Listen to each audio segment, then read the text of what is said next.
बहुत समय पहले की बात है। एक गांव में माधव नाम का एक आदमी रहता था। वह बहुत गरीब था। माधव के बचपन में उसके माता पिता की मृत्यु हो गई थी, जिसके कारण माधव की परवरिश सही से नहीं हो पाई। माधव जंगलों से लकड़ियां काटता और फिर उस लकड़ियों को गांव-गांव जाकर बेचता, जिससे उसे थोड़े बहुत पैसे मिलते थे और वह उसी से अपना पेट पालता था।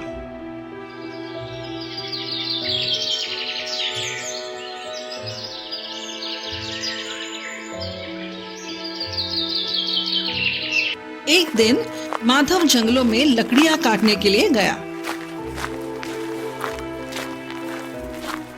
कुछ दूर जाने पर माधव को एक कुत्ते की रोने की आवाज सुनाई पड़ती है।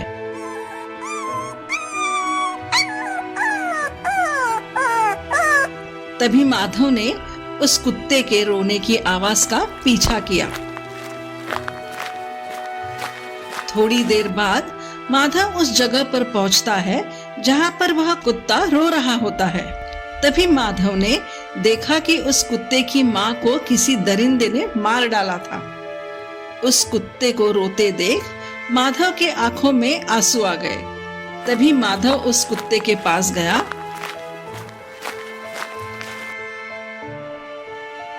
हे भगवान, ये तेरा कैसा न्याय है जो तूने इस बेचारे मासूम कुत्ते की माँ को छीन लिया। अब इस बच्चे का क्या होगा? इंसान इस हद तक कैसे गिर सकता है? बेचारे इस बच्चे का अब ना जाने क्या होगा। खैर, जो भी हो, मैं इस बच्चे को ऐसे अकेले इस हाल में नहीं छोड़ सकता। ऐसा करता हूँ, मैं इस बच्चे को अपने साथ ले चलता हूँ। तभी माधव ने उसकी माँ के अंतिम संस्कार करके उस कुत्ते के बच्चे को अपने घर ले आया। उसी दिन से माधव ने अपने मन में यह ठान लिया कि वह उस कुत्ते को अपना दोस्त मानकर उसको अपने साथ रखेगा।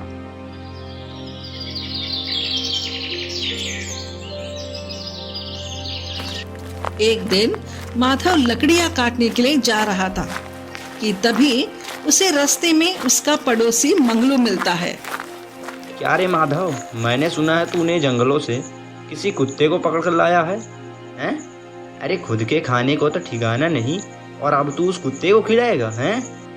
क्या करूं मंगलू भाई, पता नहीं किस दुष्ट ने उस बेचारे मासूम कुत्ते की माँ को मार डाला था और वह बेचारा वहाँ पर जोरों जोरों से रो रहा था। मुझसे यह दर्द देखा नहीं गया मंगलू भाई, इसलिए मैंने उस बच्चे को घर ले आया और चाहे जो हो जाए मैं उस बच्चे को ऐसे नहीं छोड़ सकता। फिर भले ही मुझे क्यों ना थोड़ा ज़्यादा मेहनत करना पड़े, मैं कैसे भी करके अपना और उस बच्चे का पेट पाल ही लूँगा।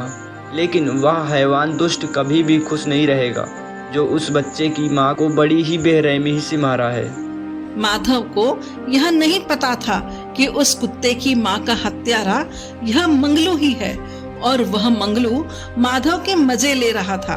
तभी मंगलू ने कहा, देख माधव, मेरी तुझसे कोई पर्सनल दुश्मनी नहीं है, तो मेरी एक बात को ध्यान में रख ले। तू उस कुत्ते को लेकर यह गांव छोड़कर कहीं दूर चला जाओ, नहीं तो मैं इन गांव वालों से कहकर तुझे उस कुत्ते की माँ की हत्या का झूठा इल्जाम लगवा दूंगा और हमेशा हमेशा के लिए जेल में कैद करवा दूंगा। फिर जेल में सड़ते रहना तू और तेरा वो कुत्ता।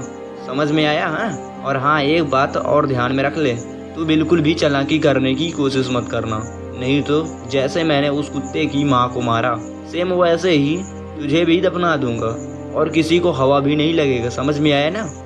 क्या तुमने उस कुत्ते को मारा है? मुझे तो पहले ही शक था मंगलू, लेकिन अब यह शक यकीन में बदल गया। मंगलू, भगवान तुझे माफ़ नहीं करेगा क्योंकि तूने बहुत ही बड़ा पाप किया है। तूने किसी के बेटे से उसकी माँ को छीना है। देख माधव, अब तेरा ज़्यादा हो रहा है। इससे पहले कि कोई अनर्थ हो जाए तू चुपचाप यहाँ से निकल जा। बेचारा माधव डर की वजह से उस गांव को छोड़ने का निर्णय लिया और माधव उस कुत्ते के साथ गांव से कहीं दूर जाने के लिए निकल गया।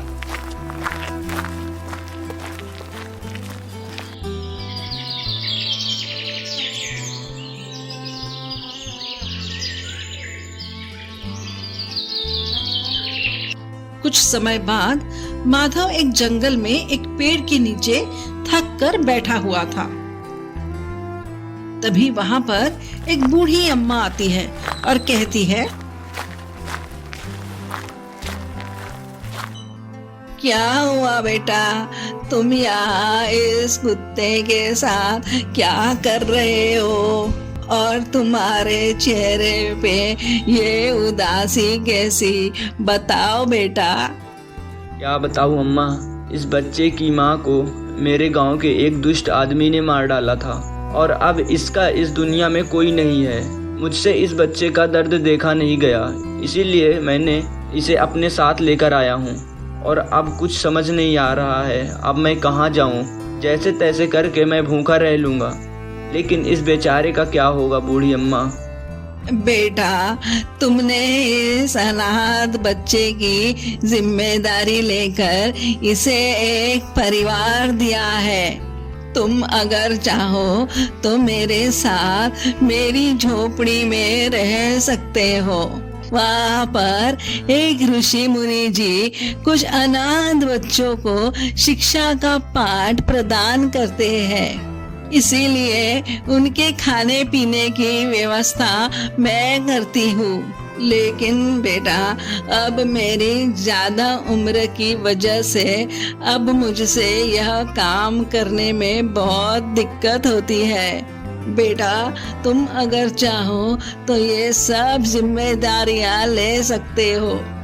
ये तो बड़ा ही सौभाग्य की बात है बूढ़ी अम्मा, जो मैं उन ऋषि मुनि जी की सेवा कर सकूंगा। मैं तैयार हूँ अम्मा। माधव बूढ़ी अम्मा के साथ उनकी झोपड़ी की ओर चला गया।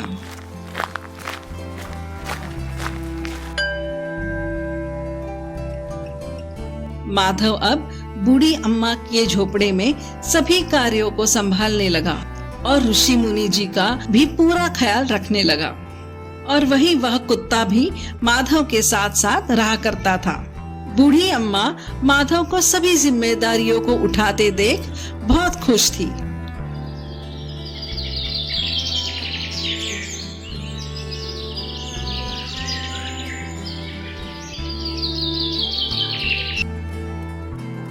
एक बार अमावस्या का दिन था। सभी लोगों ने वहां के वातावरण को शुद्ध करने के लिए हवन का आयोजन रखा, जिससे कि कुटीर और गांव के आसपास की चीजें शुद्ध हो जाएं। तभी ऋषि मुनि जी ने माधव से कहा, बेटा माधव, आज अमावस्या का शुभ अवसर पर हमने आसपास के वातावरण को शुद्ध और सुशील बनाने के लिए हवन का आयोजन रखा है। बेटा, तुम जाओ जल्दी से बूढ़ी अम्मा से हवन सामग्री को लेकर आओ, ताकि हम लोग सही समय पर हवन का प्रारंभ कर सकें। जी स्वामी जी, मैं बस अभी गया अम्मा जी से वह हवन सामग्री लाने के लिए। माधव स्वामी जी के कहने पर बूढ़ी अम्मा जी से हवन की सामग्री लाने के लिए जाता है, लेकिन वहाँ ऋषि मुनि का एक शिष्य माधव से बहुत जलता था, क्योंकि ऋषि मुनि जी अपने सारे शिष्यों से ज्यादा माधव पर भरोसा करते थे और यह बात इसे पसंद नहीं थी। तभी इसने अपने मन में ठान लिया कि चाहे कुछ भी करना पड़े, पर वह माधव को ऋषि मुनि जी के नजरों में गिरा कर ही रहेगा। कुछ देर बाद माधव बूढ़ी अम्मा के पास से वह हवन सामग्री को लेकर ऋषि मुनि के पास आ जाता है। थोड़ी देर बाद ऋषि मुनि हवन को प्रारंभ करते हैं। ऋषि मुनि जी पूरा ध्यान से हवन करने लगते हैं कि तभी यह सब ऋषि मुनि का एक शिष्य मौके का फायदा उठाते हुए एक छोटा सा पत्थर लेकर चुपके से ऋषि मुनि जी के सिर पर मार देता है। तभी ऋषि मुनि जी की हवन की तपस्या नष्ट हो जाती है। किस दुष्ट ने मेरी यह हवन तपस्या को नष्ट किया है? सामने आओ। सुनाई नहीं दे रहा है? मैंने कहा सामने आओ, अन्यथा मैं श्राप भी दे सकता हूँ। ऋषि मुनि का शिष्य उनकी यह बात सुनते ही भयभीत हो गया और फिर उसने मौका देखते ही कहा, स्वामी जी, मैंने अपनी आंखों से देखा था, यह पत्थर इस माधव ने आपके ऊपर मारा है। मैंने स्वयं अपनी आंखों से देखा था। माधव, तुम ऐसा कैसे कर सकते हो बेटा? मैंने तुम पर इतना भरोसा किया था और तुमने मेरे साथ विश्वासघात किया। बेचारे माधव को कुछ समझ नहीं आ रहा था कि आखिर वह उस पर झूठा इल्जाम क्यों लगा रहा है। तभी माधव ने कहा, नहीं नहीं स्वामी जी, यह सरासर झूठ है। स्वामी जी, मुझे झूठा फंसाने की साजिश है। मैं भला अपने ही गुरु के साथ ऐसा कैसे कर सकता हूँ। स्वामी जी, आपका यह शिष्य मुझ पर झूठा इल्जाम लगा रहा है। जरूर इसमें इसकी कोई साजिश है। यह सब बात माधव के कुत्ते ने देख ली होती है। कुत्ते को पता चल गया होता है कि क्या सच है और क्या गलत।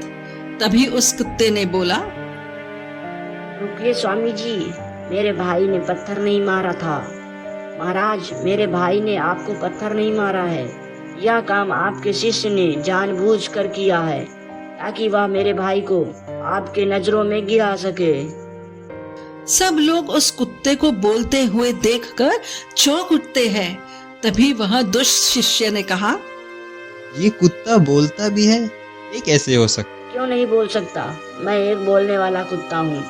मेरे बचपन से लेकर माधव मुझसे बात करते हुए आए हैं। अच्छा, तो तुम दावे के साथ कह सकते हो कि किसने मुझ पर पत्थर मारकर मेरी हवन तपस्या को नष्ट किया है? स्वामी जी, मैं दावे के साथ कह सकता हूँ, मेरे भाई माधव ने आपको पत्थर नहीं मारा है। हाँ, मुझे पता है स्वामी जी, आपको पत्थर मारने वाला आदमी कोई और नहीं बल्कि आपका यह शिष्य है। मुझे तो तुम पर पहले से ही शक था, लेकिन आज यह शक यकीन में बदल गया। मैंने कभी सोचा नहीं था कि तुम जिस थाली में खाओगे उसी थाली में छेद करोगे। चलो, अब जब तुम्हारा झूठ पकड़ ही गया है तो अब तुम सब सच सच बताओ, तुमने ऐसा क्यों किया?